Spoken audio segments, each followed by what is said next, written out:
Hi, I'm Juanita from Nearby Artisans, and I'm going to do some paths with text and some paths, another thing of paths with some images. So the first thing I'm going to do is I'm going to bring over my French curve. I like this French curve.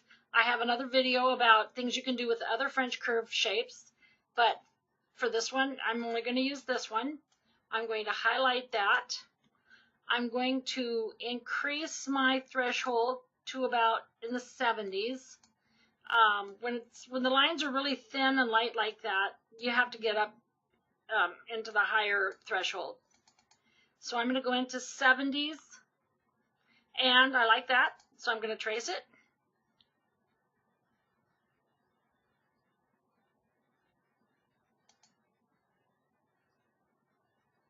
I'm going to pull my French curve away, make it smaller, get it out of the way for now. I'm going to cut the end of this off. I'm going to get my knife tool. I'm going to hold down the Shift key, and I want it to be before this. So I think right about there. And if I hold the Shift key down, I get a nice straight line. It's not going to angle. It's not going to shift on me. I just get a nice, perfectly straight line. Now I'm going to ungroup this. I'm going to pull out the one that I want, which is this one right here, and I'm going to get rid of the rest. Now I'm going to take this part of the curve right here. I'm going to take my knife tool. I'm going to go over to this part of this curve right here, and I'm going to slice that right there. I'm going to ungroup this, and this is the part that I don't want. This has a little curve. I want a big curve. Now I'm going to replicate that. I'm going to mirror above, and the one that I mirrored above, I'm going to flip horizontally. I'm going to make both of those a little smaller. And I'm going to line these two sections up as best that I can to where they're just about touching, almost touching. I can make that bigger so I can make sure that they're close. They're close. So now I'm going to highlight all that, make this a compound path, and then I'm going to highlight the curves. And right here, there's two little red dots. Those are the ends of each one of these segments. And if I click on one, they just snap right into place, and they attach like magnets. So, only they don't come apart. So, I have a path. Now I'm going to create a little bit of text. I'm going to go over to my text box, click down here, and I'm going to type in, "You are my sunshine, comma, my only sunshine," and then a period. And just so you can see the whole thing better, for now, I'm going to highlight all of it, all of the text, and I'm going to make it smaller. Now, it's not all going to be smaller the whole time. Just, I'm going to make it smaller so it fits on the screen better. These points, this is the point, then you can change that to inches. But these points, these are just recommended sizes, and they kind of have them double towards the end there. But I don't want them to be, I don't want those sizes. I want different sizes. So I'm going to go ahead and type in the sizes that I want. So I'm going to say 100 and see what that gives me.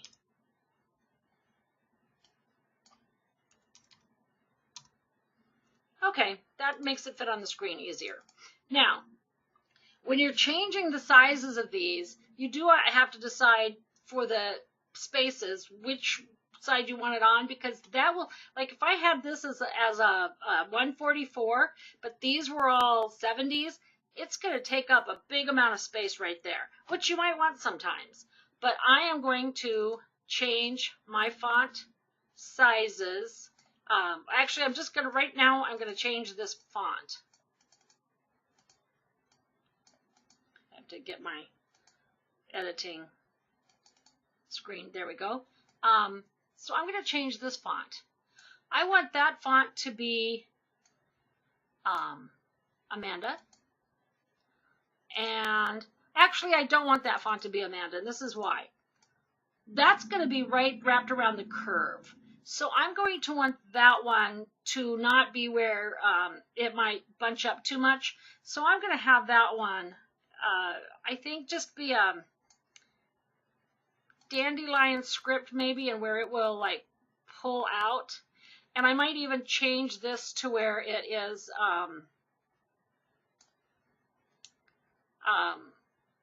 a smaller font. So I think I'll have that one be 75 because it's close to where the curve is going to be, the most extreme part.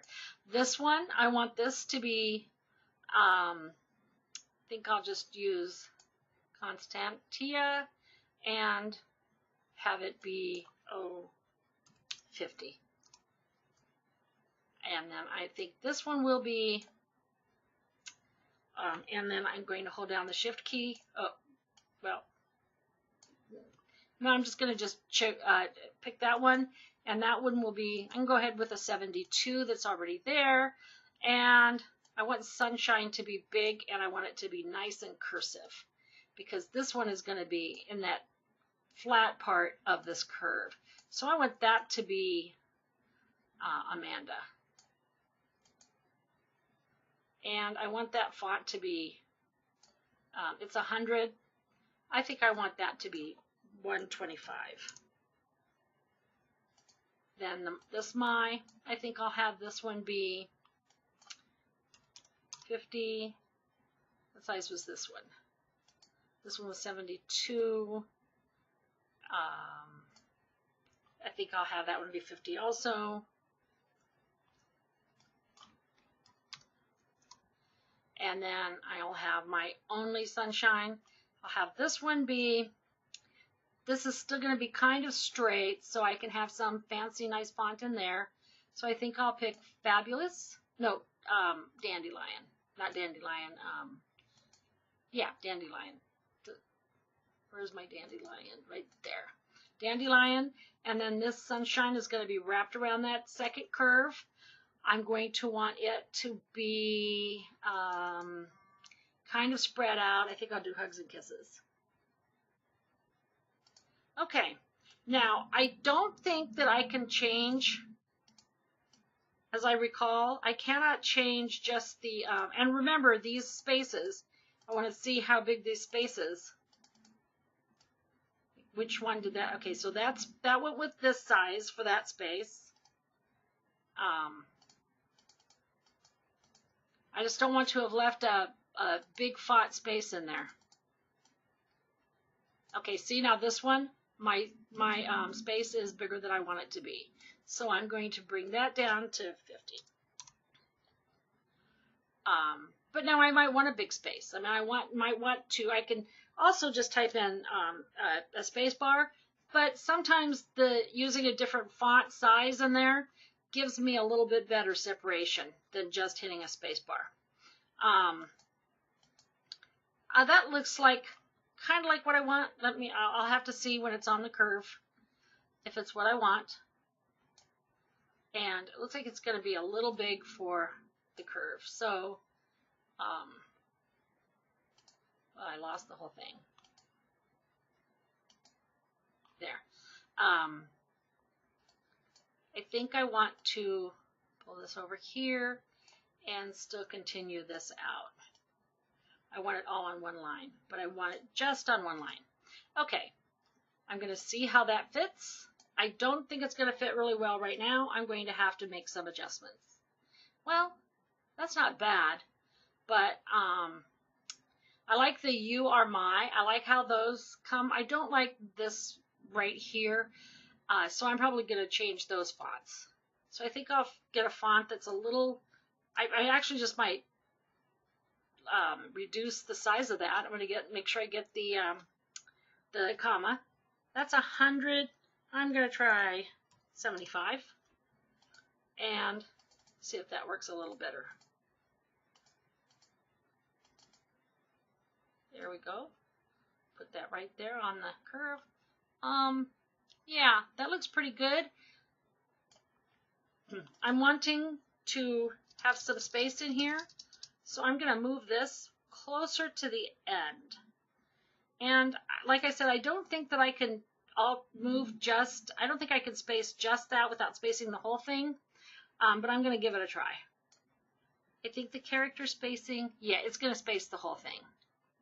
So I will use a different font for that. And that's the thing that you do, is you just practice. If you have it where you think you would be happy with it, but you're not quite sure, you want to try a couple other things, just make a copy of it. Just make a copy and then go over and you know, put it up there. And then if you don't like it after all of your changes, you can just get your one up here that you've saved. I think I do want this to be, let's try that. No, I don't like that at all. There, I like that. I like those. Looks pretty good. Let me see now if that flows on there how I want it. My Only Sunshine, it really shortened it. I think I'm going to space these out. Definitely a different font here. That, I just didn't like the looks of that. And that's all this is about. It's just about trying different things. Oh, that's kind of neat. And seeing how you like them. Now, I use print and cut a lot because I have a sublimation printer. So I often have to have what it looks like on the screen. It has to actually come out that way. So I go up and use these colors that are on here. Those are just great colors, and that's the recommendation for those colors. Those are probably the most used colors, and you can go to advanced options and you can use the color pickers here, and you can go in and get different colors that are you know, you could try to maneuver this. I never get the right color that I want.